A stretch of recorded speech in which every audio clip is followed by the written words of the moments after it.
Hey, what's up, guys? I hope you guys can hear me okay. Let me know if you can hear me and see me okay. I want to welcome you guys to DrBoyceTV.com. It is the home for intelligent Black people. So if you're Black and intelligent, let me know. And also put your hashtag B1 in the chat. B1 means that we are Black first. B1 means that we care about our community before we start taking care of other people's communities. B1 means that we understand we must be one in order for us to be successful. And so that is what we believe in. That's what we stand for. We stand for strength and in the power of unity. That's what we believe in. So put your hashtag B1 in the chat. I want to say what's up to everybody. DP Photography, King Cole, M Powell, 80. I see you. Good to see you. Let me know if you can hear me and see me. Give me a yes in the chat. Also, if you can hear me and see me okay. I had some audio issues one time a few days ago. Apparently this microphone's fickle. If I hit the table or something, it might make the microphone go out. I'm not going to be here for too long, Terry Cobb and King Shango, but I wanted to talk about something real quick that I think is appropriate for tonight. Tonight, as you know, is Black Movie Night. And at about 8 p.m. Eastern, we're going to support a Black-owned film industry. We're building a Black-owned film industry. It's going to be a multi-billion, multi-trillion-dollar industry. It's just going to take us some time. And we are doing that by going to the well, going right where the talent is. The talent is in the Black community. That is where all the talent is. That's where everybody goes to dig for gold. That's where everybody finds greatness. That's where everybody finds excellence. That's where everybody finds cultural capital. And instead of transporting that cultural capital out and exporting it out, we are going to keep it at home. That is how China became the greatest economic power on this earth, is by pushing their Chinese citizens to keep their power at home. So sometimes you have to be a little bit mean to do that. Like, for example, on my Twitter today, you saw that I said something. I mentioned just in a polite way. I kind of nudged at Drake a little bit, the rapper, because I said, it's kind of fascinating that Drake, a rapper who got all his cultural capital from the Black community, Drake, a rapper who gets all of his support from Black people. Without us, there is no him. He goes around, he brags about this $87 million jet that he bought, so it's like he's balling. He's got this $87 million jet. Everybody thinks that's awesome. And I said, it's kind of fascinating because I've never once seen him brag about putting even $10 million into Black-owned businesses. I've seen you talk about the importance of buying Canadian when you bought your jet. He mentioned when he bought the jet, look at the press release. He said, I'm really proud to buy Canadian and da, da, da, da. I said, okay, that's cool. But Canada did not make you Drake. Canada did not give you the cultural capital you needed to export to the world in order for you to earn those hundreds of millions of dollars you've earned. So where do Black people lie in the hierarchy? Well, I don't know about what everybody else thinks, but I believe we belong at the top. I believe that we are the originators of many things that are great. And I think it's very important for us to start having those conversations, not in a way that's mean, but in a way that kind of challenges people to do a little bit better. So anyway, do me a favor. Please hit the thumbs up button, hit the share button, hit the subscribe button. If you haven't done it yet, please hit the thumbs up, share, and subscribe button. And let me just mention this too. As I get ready for Black Movie Night tonight, where we're building our own movie industry because we're tired of being told what to do, I want you to understand how this Black enterprise cover with Rabbi Abraham Cooper on the cover of it. I don't know if it's a cover of a magazine. I don't know if they were just announcing a podcast. Vicky Diller shared this today. I'm going to explain why this links to why we do Black Movie Night. It's interesting to me that this guy, Rabbi Abraham Cooper, if you listen to his words, he was on Nick Cannon's show last week. Abraham Cooper has some really terrible things to say about Louis Farrakhan. He misquotes Farrakhan all the time. He talks about where Farrakhan allegedly said Hitler was a great man. The minister has addressed that comment 1,000 times and explained to these dumb motherfuckers that great is not the same as good. He used references from the Bible. He said Babylon was described as a great city, but Babylon was not a good city. He said, Rome was a great city, but Rome was not a good city. America is a great country, but America is not typically a good country in many, many ways. So he explained that saying that he's a great man does not mean he's saying he was a good man or that he's happy about what he did.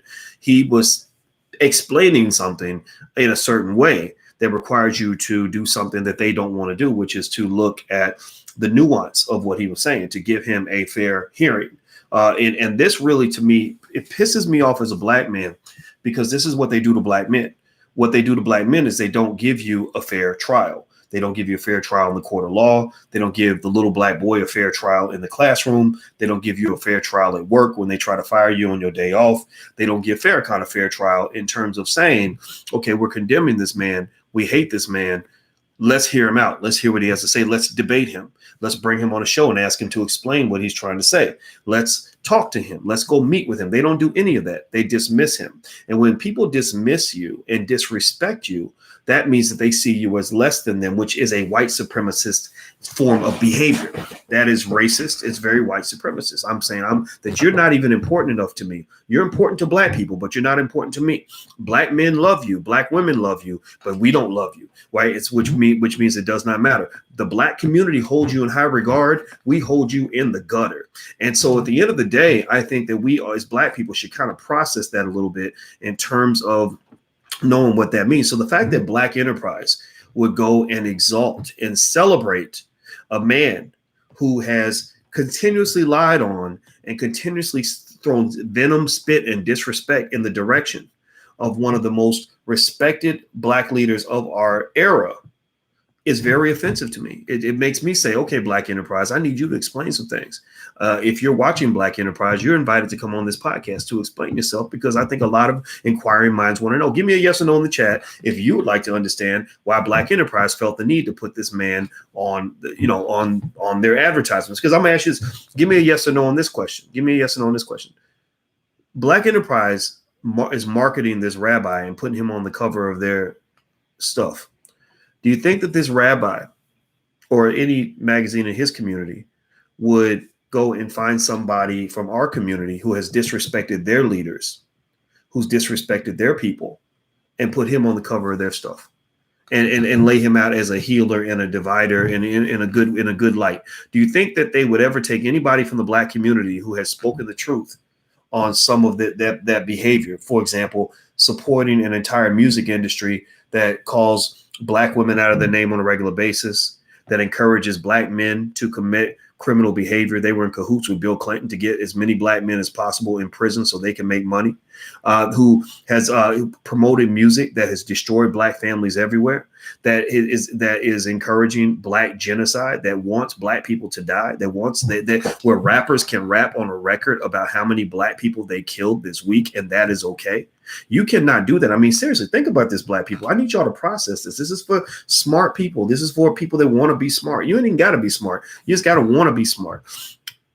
Is there any other group in America where there can be music made where people are celebrating mass murders in those communities? Do you think that there's a connection between the celebration of Black homicide and the fact that so many Black people are dying in Chicago? I need you to connect the dots. Little children can connect dots in activity books, in coloring books. They can connect dots. I need y'all to connect the dots.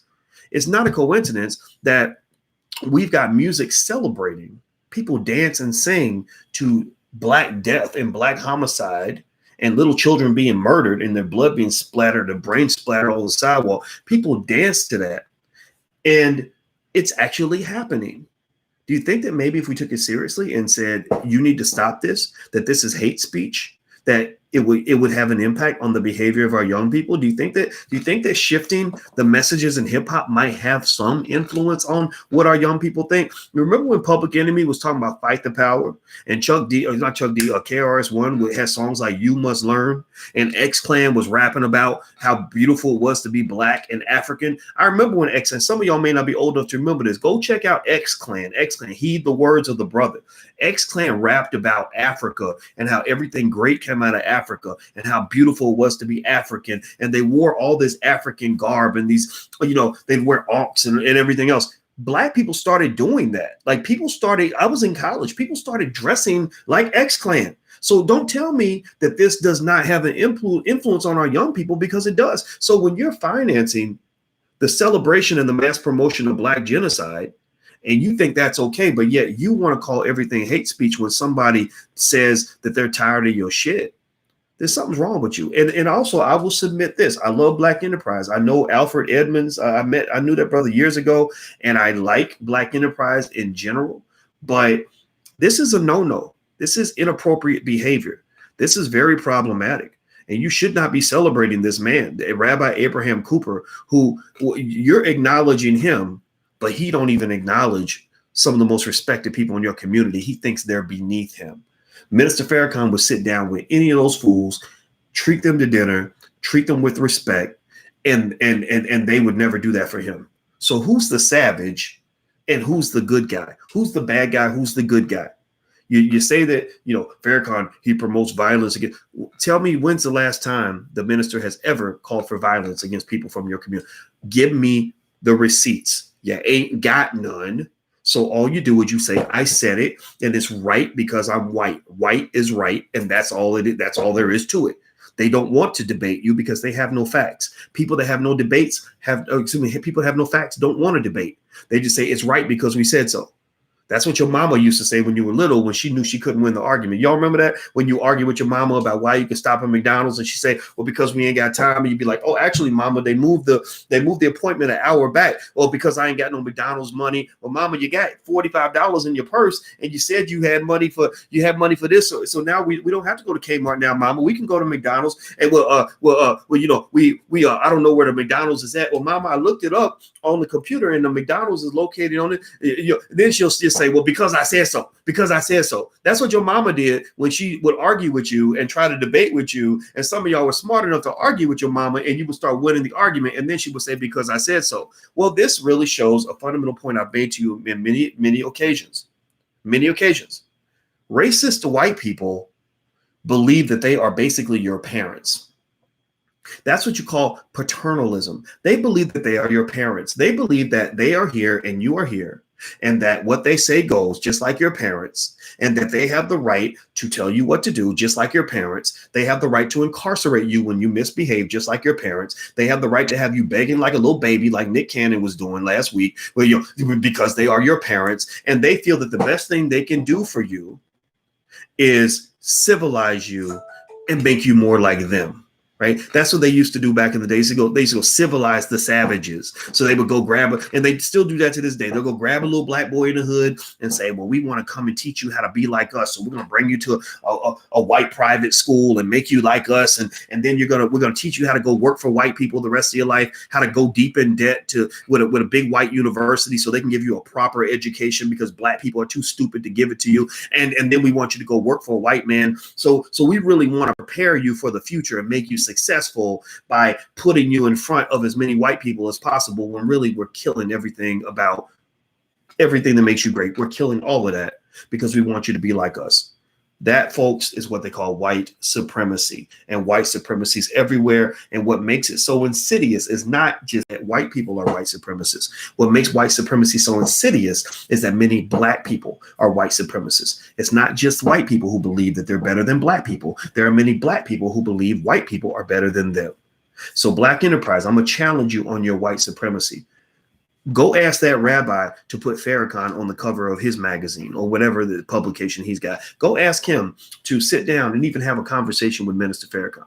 Go ask him to even do a debate, public debate, lay facts on top of facts. Truth wins.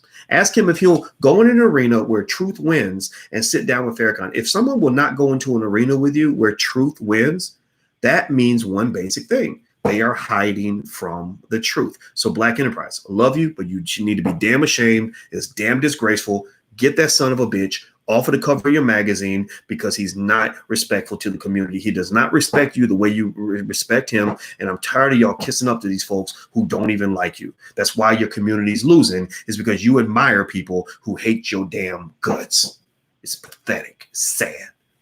That's why we do things like Black Movie Night, because I'm tired of black folks going out to Hollywood and being forced to beg for scraps, looking pathetic, looking weak, getting on their knees, tickling somebody's balls, trying to beg for attention or trying to survive, just really losing your dignity, all because you grew up consuming white media and you gained this dream of wanting to be famous in Hollywood. And then when they love you and they give you an Oscar, you suddenly think, I am somebody, mama, because white people gave me an Oscar. White people put me in a movie. White people gave me money. White people told me I was special. White people gave me an education. So now I'm somebody, mom. Shut up, man. It's pathetic. It's pathetic. I'm sorry. And I'm not trying to be too mean. I don't want to be too mean when I say this, but I want there to be a better community. That's why we do things like Black Movie Night, because I want us to exalt our people. I want us to exalt our talent. I want us to exalt our directors and producers. I want us to exalt all of our people that can fund a damn movie. I don't want us putting money in Disney's pocket. I want us putting money in the Black film industry's pocket. Seriously, when Black Panther comes out, they're going to make $1 billion off the Black community alone. I want that $1 billion to stay home. I want us funding and supporting our stuff and our people. And I want everything to circulate within our space. And I believe that we can accomplish that. And we just have to develop the infrastructure. And that is the job of myself. I just got finished talking to Jay Morrison on the phone. Well, we were texting. And we were talking about creating an award show. Right now, the working title, you guys are the first ones to ever hear about this. I hope Jay doesn't get mad at me for revealing it, but I'm excited. It's going to be called the Tubman Garvey Liberation Awards. Or sorry, Tubman Garvey Black Excellence Awards. That's the name we chose. And we felt that embodied the spirit of what it means to be great, what it means to be Black, and what it means to be us. And we are special. We are unique. We ain't got to go nowhere to get nobody's approval. All we need is approval from us. So I'm out of here, guys. Black Movie Night starts in 2 minutes. So I'm hanging up now. If you want to register, go to blackmovienight.net. That's blackmovienight.net. I cannot live stream this because we're watching the film Black Friday by Rick Mathis. I think it has proprietary music in it. So it'll cause all kinds of chaos on YouTube. So if you want to register and come into the private Zoom, go to blackmovienight.net. And the film's really good. It's all about Black wealth and legacy building. David Banner's in it. Chuck D is in it. Judge Hatchett's in it. Les Brown is in it. I'm in it. And it's going to be really good. So blackmovienight.net. Somebody type it in, blackmovienight.net. I'm out, guys. Love you. See you in a few minutes. Peace.